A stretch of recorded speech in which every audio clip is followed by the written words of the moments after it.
Il prossimo anno scolastico in Veneto avrà quasi 10.000 studenti in meno rispetto ad oggi, con il calo più rilevante alle medie, meno 3.033 ragazzi. Il dato arriva dall'Ufficio Scolastico Regionale per il Veneto, che ha fatto il punto sul numero dei docenti in organico, rilevando un sostanziale pareggio per quanto riguarda gli insegnanti. Si doveva arrivare a 46.994 docenti in organico di diritto per il prossimo anno scolastico 2024-2025 e così è stato. Un importante tassello per l'avvio del prossimo anno scolastico è a posto, la scadenza era fissata al 18 aprile, centrato anche l'obiettivo di 3.867 posti di potenziamento comuni, distribuiti posti di sostegno, 8.106, adesso le scuole hanno a disposizione quella che potremmo chiamare la pianta organica per il 2024-25, recita una nota dell'ex provveditorato agli studi. Il dato più rilevante comunque resta quello del calo degli studenti. Il Veneto, annota l'ufficio scolastico, ha perduto 9.374 iscritti. L'emorragia più consistente è avvenuta nella secondaria di primo grado con meno 3.033 allievi. Nonostante questo, nell'intera regione c'è un solo posto in meno per quanto riguarda gli insegnanti. Lo scorso anno infatti l'organico di diritto era costituito da 46.995 cattedre. In virtù degli impegni presi con l'Unione Europea in relazione al Piano Nazionale di Ripresa e Resilienza sono stati assegnati 637 posti in deroga al Veneto proprio nell'ottica di ridurre il rapporto docenti-allievi, migliorando così un parametro fondamentale per la qualità della scuola.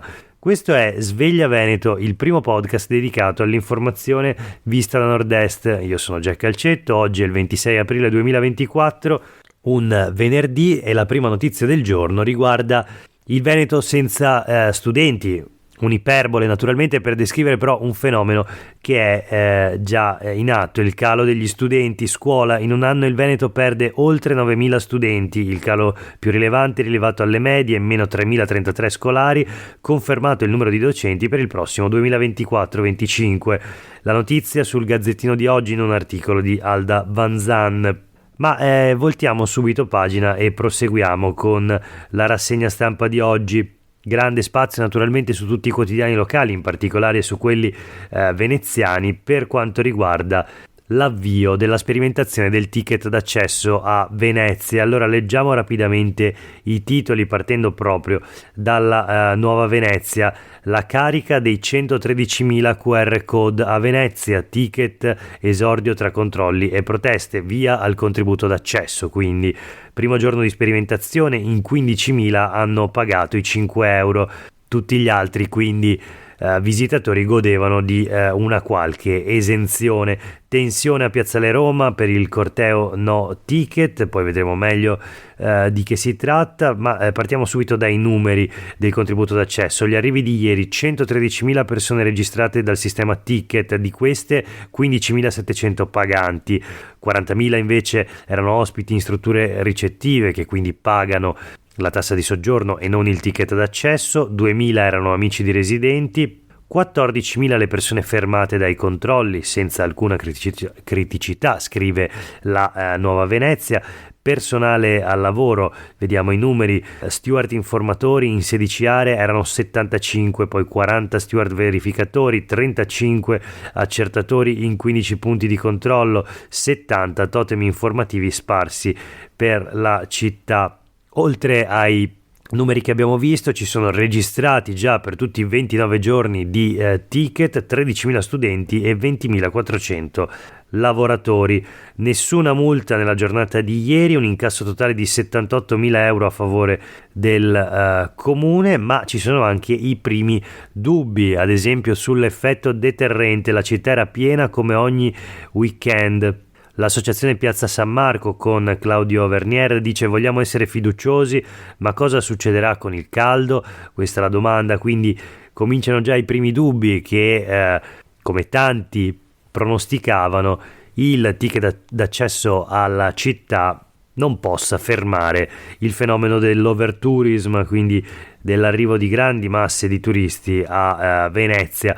Vediamo le reazioni politiche. Prima di tutto c'è una grande intervista firmata da Francesco Furlan a Luigi Brugnaro, sindaco di Venezia. Noi primi al mondo, dice, non abbiamo paura di cambiare le cose. In sopralluogo con il sindaco, i turisti hanno capito il nostro messaggio, sostiene Brugnaro. Dal 2025 si parla di un ticket con un costo modulabile. C'è anche un appello lanciato da il sindaco per la legge speciale per Venezia che naturalmente va rifinanziata. Venezia è una città democratica, dice Brugnaro, accetto le proteste di chi non è d'accordo con la nostra scelta a patto che ci sia il rispetto.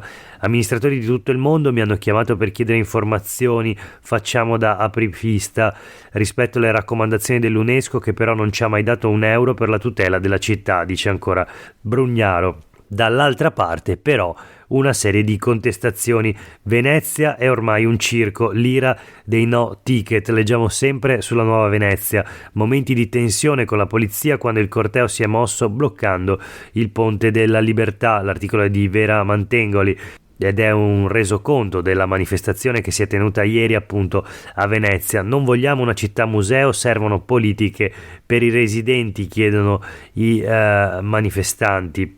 E vediamo ora rapidamente gli altri quotidiani locali, a partire dal Corriere del Veneto. La Laguna a pagamento, Venezia, la carica dei 113.000 tra sollievo e contestazione. Contributo d'accesso, prima prova superata, turisti preparati, incassati quasi 80.000 euro. Oltre 15.000 i paganti provenienti da fuori regione, tensione per la protesta no ticket. Anche il Corriere del Veneto pubblica i dati che abbiamo già visto e anche naturalmente intervista il sindaco Luigi Brugnaro. Questa città è di tutti ma chiediamo rispetto, è andata molto bene, dice il sindaco, io ci ho messo la faccia, non abbiamo paura dei cambiamenti, diamo l'esempio, la prenotazione può interessare altri centri storici, ora bisogna regolamentare gli affitti brevi e il traffico acqueo, le proteste, commenta Brugnaro, erano in 200, ci sta. Le casse dello Stato sono messe male, ma assieme al ponte sullo stretto ci deve essere anche la laguna, dice poi Brugnaro, in quello che sembra un attacco in qualche modo al governo da lui stesso sostenuto. Ricordiamo che Luigi Brugnaro, oltre ad essere sindaco di Venezia, è anche leader nazionale di un piccolo partito, Coraggio Italia, che sostiene la compagine di governo, fa parte del centrodestra. Passiamo ora al Corriere del Veneto, una piccola correzione, questi erano gli articoli del Gazzettino firmati da Michele Fullin e quindi invece ora vediamo il Corriere del Veneto per chiudere questa parte di rassegna stampa sull'avvio del ticket a Venezia. Corriere del Veneto, quindi il biglietto in laguna, ticket avvio da grandi numeri, in un giorno 15.000 paganti, l'esordio della sperimentazione a Venezia, i visitatori effettivi sono stati 65.000, striscioni dei contestatori, in piazzale Roma finisce a spintoni con la polizia, niente multe, chi non aveva il ticket è stato indirizzato allo stand per potersi mettere in regola. Quest'anno, dice Brugnaro, saranno più i soldi che spenderemo per la sperimentazione, ma se riusciremo a diluire i turisti sarà un grande risultato. Venezia è delicata e va protetta. E poi anche sul Corriere del Veneto si trova un reportage sul caos, le autodenunce, l'ironia tra la gente in stazione, spopola la citazione di Troisi, chi siete, cosa portate, un fiorino. Contestazioni anche dai venetisti, il ticket d'accesso è una legge italiana, dicono su un territorio che italiano non è affatto. E poi sono stati distribuiti finti passaporti di protesta dell'Unione Europea a Venezia, città aperta. Insomma, tante iniziative per contestare il ticket d'accesso che però da ieri è diventato realtà, almeno in questa forma di sperimentazione. Vedremo come proseguirà appunto questa vicenda. Nel frattempo voltiamo pagina e andiamo a chiudere la rassegna stampa di oggi, anzi a proseguirla con alcune notizie che riguardano l'altro aspetto importante della giornata di ieri, naturalmente la festa della liberazione. In primo piano nei quotidiani locali del Veneto notizie di fischi e di scontri durante il 25 aprile, fischi e polemiche sul 25 aprile, titolano i quotidiani del gruppo NEM, la festa della liberazione a nord-est. Federica contesta l'intervento dell'ANPI alla risiera di San Sabba, proteste contro Nordio a Treviso e Brugnaro a Venezia. Il centrodestra poi ha disertato a Vicenza e ci sono state tensioni a Verona. Insomma, un menù piuttosto ricco per il 25 aprile. non solo la classica pastasciuttata antifascista. Partiamo da Treviso, dove è stato contestato il ministro della giustizia Carlo Nordio proprio nella sua città. Ho sentito i contestatori, dice Nordio, non credevo ci fossero gli stalinisti. Nordio non cambia linea, avendo giurato fedeltà alla Costituzione antifascista, è ovvio che lo siamo anche noi. Insomma, contestato Nordio per le sue affermazioni sull'antifascismo, retorico. Chiedere se siamo antifascisti, ha detto Nordio. Più netto invece, più chiaro, il sindaco di Treviso, Mario Conte, che in piazza ha detto Treviso è e resterà sempre antifascista. Giuliano Varnier, presidente dell'ANPI di Treviso, invece ha chiesto di superare le divisioni. Questi gli interventi sul palco a Treviso. Ma vediamo ancora le notizie delle polemiche sul Corriere del Veneto, le piazze della Liberazione, i fischi al ministro Nordio, insulti e urla a Verona, un 25 aprile di tensione appunto anche in Veneto. Le piazze erano gremite comunque in tutta la regione, tutte le città ieri come ogni anno hanno organizzato momenti di riflessione per celebrare il 79esimo anniversario della liberazione. Per tutta la giornata si sono alternate cerimonie istituzionali, deposizioni di corone d'alloro, orazioni e letture. A Verona c'è stato il discorso di Benedetta Tobagi, che ha ricordato la vicenda di una partigiana torturata dai fascisti, chiedendosi se Meloni ne fosse a conoscenza. Le ha risposto con stizza il sottosegretario Mazzi, un monologo divisivo e contro il presidente del Consiglio. A Vicenza e Padova invece sono state notate le assenze degli esponenti di centrodestra. Le due città sono guidate da sindaci di centrosinistra, Possamai e Giordani. A Treviso e Verona invece la maggioranza di governo era ben rappresentata.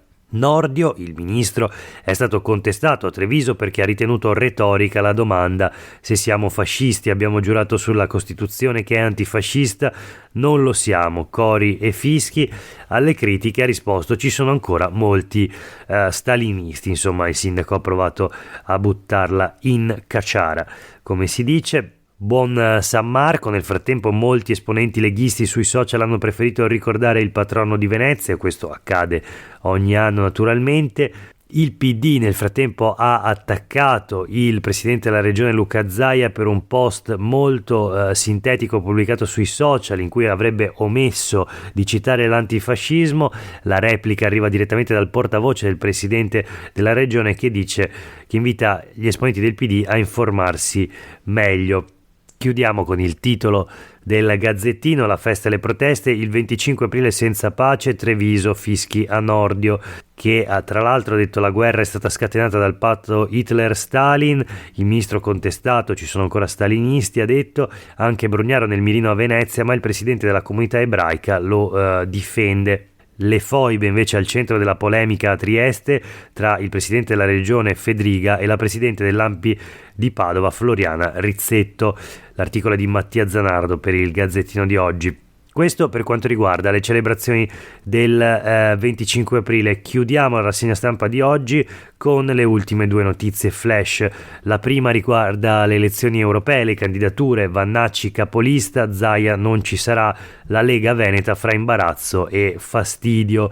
Marcato, assessore regionale al commercio, chiede cosa c'entra il generale con il nostro partito, gli imprenditori ci chiedono altro per l'Unione Europea.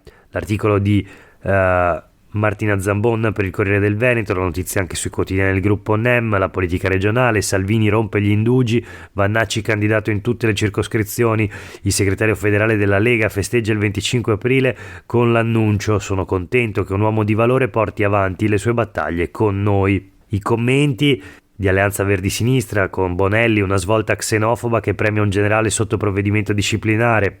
E poi Maggi, più Europa, per festeggiare la liberazione annuncia la candidatura di un militare criptofascista. Ma appunto il malcontento c'è anche all'interno dello stesso partito di Matteo Salvini. Due assessori regionali del Veneto, Marcato e Bottaccin, protestano, dicono: a valori diversi dai nostri, il generale Vannacci non ci porterà voti in più. Secondo Marcato il generale non incarna il credo del 25 aprile e non è un autonomista. Bottaccino, assessore all'ambiente, non c'entra nulla con la Lega, è una scelta incomprensibile. Insomma, ancora tensione nel partito di Matteo Salvini. L'ultima notizia di oggi è in realtà un'intervista che troviamo sul Gazzettino alla direttrice del carcere della Giudecca, che riceverà il pontefice Papa Francesco. Il Papa tra le detenute abbatte il pregiudizio. E allora a firmare questa intervista è Alvise Sperandio, che appunto ha dialogato con Maria Grazia Bregoli, direttrice del carcere della Giudecca. Il 28, questa domenica, Papa Francesco sarà a Venezia per una visita che partirà proprio dal carcere femminile della Giudecca. Nella vita si sbaglia, dice la direttrice, ma il messaggio ricorda che nessuno va dimenticato. Ebbene, per oggi è davvero tutto. Grazie per aver ascoltato questa puntata di Sveglia Veneto. A tutte e tutti voi una buona giornata e un buon fine settimana.